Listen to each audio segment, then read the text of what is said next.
Okay, welcome again to this tutorial, which is on sketching graphs. In particular, we're going to sketch graphs with the gradient and the y-intercept.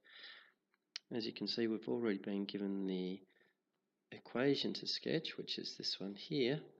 And what we're going to do is actually just rearrange that into the general form of the equation. So I'll start by writing it out again.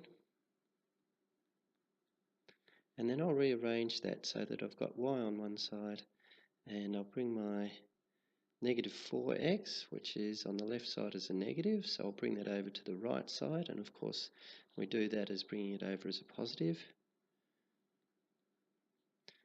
And that will mean my equation that I'm going to sketch is y equals 4x plus 8. Now we've seen previously that, where are we? As I was saying, we've seen previously that our equations can be written in the form of y equals mx plus c, where m is the gradient,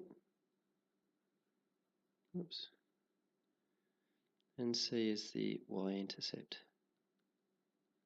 So we've now been able to determine that our gradient is going to be 4 and the y-intercept, which we can also call c, as a value of 8. So in sketching this, making sure we label our axes, I'll put my y-intercept there as 8, and that makes that point 0,8.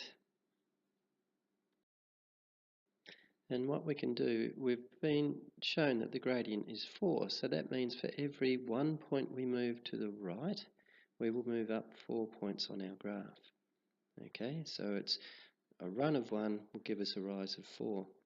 So that means if I was to run across to the point 1 from the point 0, so the x value was 0, I'm now moving it to 1, so I've moved across 1, I will be going up 4.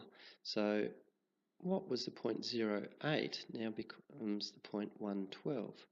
We can mark that in there and draw our line.